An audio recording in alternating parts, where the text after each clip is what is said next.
Do you want some help distinguishing extroverted thinking versus introverted thinking? Here we go.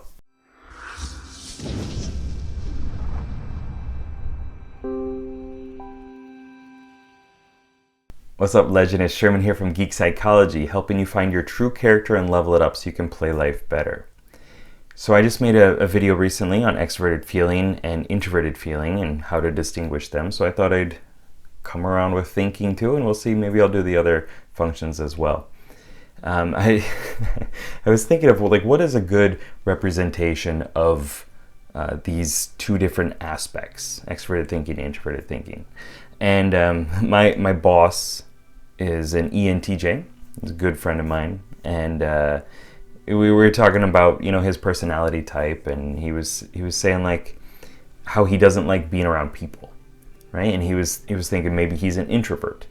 And we got to talking about it, and I was asking him, why don't you want to be around people? What is it? Is it like you need to get your energy back and re-understand how the world works and all this other stuff?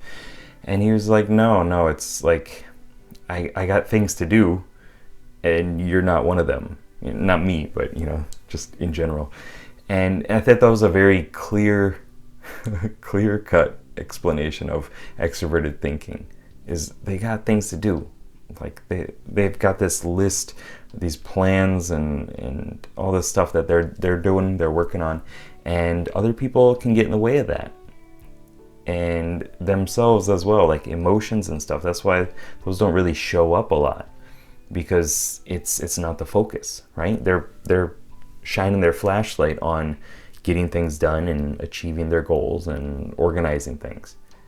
And so the feelings are not really part of that picture, right? Just like for me as an INFP, introverted feeling, I'm shining my flashlight on all the feelings and the values and stuff, and so I don't get a lot of things done. It's something I'm working on, but it's a struggle. And for introverted thinking, I have an INTP friend, and he was going through some stuff, and I decided to send him a video that I made for the I Now Feel Positive INFP program. And it was about tapping on meridians, faster emotional freedom technique. And that was probably my first mistake, but it's okay. I still sent it, and it was like, yeah, this will help if you do it. And in the video, I'll explain like this. He wrote me back and said, I failed in this protocol, and then quoted me, get into the problem, don't intellectualize it, don't think about it, be into it. And he was just like, that was done. Like that's what I do. I intellectualize this stuff, right? I gotta use my head. So let me talk a little bit more about what thinking is, and extroversion and introversion, and then the two different combinations of those. So thinking is a decision-making function. I call it a head type. Okay, so feelings are the heart types, thinkers are the head types. Makes it pretty clear and easy a lot of the times.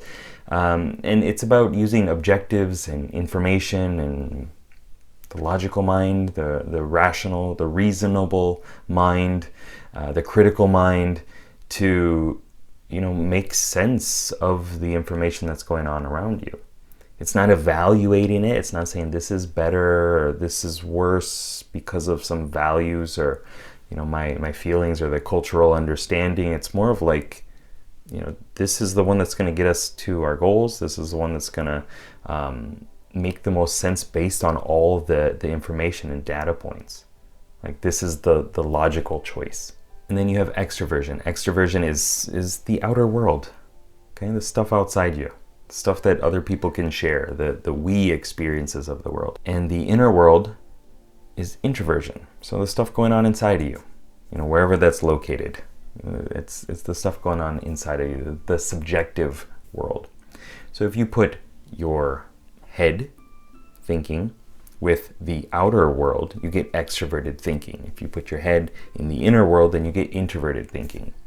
Okay, and so I like to think of those as extroverted thinking is strategizing commander-like part of yourself. Okay, first of all, it's a commander, so it's taking charge. It's Nick Fury. It's saying like, these are the things that we got to get. These are the goals. I got contingency plans. We got plan A, B, C. and it's probably just going to work on A, but if for whatever reason it doesn't, we can adapt to it with this, right? It's structuring the resources that you have, the people that you have, the time, the money, things in the location. It's real time because it's extroverted. It's what's going on right now outside of you a lot of times. And it's strategizing. Strategizing. It's you got your goal and you're working around to find the best way of getting there. And so within that, you got to look at where the obstacles, where the opportunities, and kind of navigate through that. And sometimes that changes. And you gotta be ready to adapt to it when it does. I like to think of extroverted thinking. This commander is like, I need to think out loud. I need to get my thoughts out there. I gotta, talk and say these things, and then I'll understand more of it because I've said it and it's been created in the outer world. And this is kind of a standard thing for extroverts in general. But think out loud. Think aloud. Like that's a nice kind of bit phrase that you can use to understand what extroverted thinking is.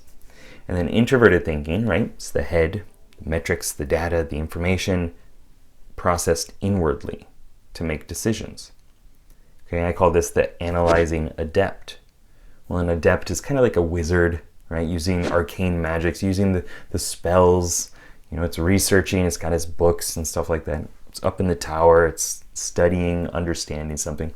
But you could also take it to the different realms of just using this internal understanding, this internal force of I guess, intellectual clarity and truth. And if we're thinking about it like in the Marvel universe, right? Nick Fury for the ENTJ. And let's do another intuitive, right? The INTP, let's say Bruce Banner. Okay, so the Hulk, right? He's got his, he makes sense of things internally. He's scientific, he's, researching stuff. He's very intellectual. He's the scientist, right? So this is kind of the adept type character, right? It's a mage if you're into fantasy stuff. And it's more about like, I need to be able to hear myself think, right? So distancing yourself to process this and to understand it internally. And analyzing is more about separating and creating distinctions between things. It's taking a set of information and really clearly understanding it, and then adapting that or using that on different situations, because this is the most thought through way of doing it, I suppose. So like if it's a spell rotation, like I need to cast Fireball and then Burst or whatever it is. And so if we're talking about the analyzing depths, introverted thinking, right? It's thinking inwardly. It's taking those thoughts, taking that information and going through it based on what you know is true, what you know to be the correct information, because you've likely spent a lot of time organizing it and taking out the flaws, the bugs in the code, whatever it is, and like refining your spells, right? Getting really clear on these mental models that you have.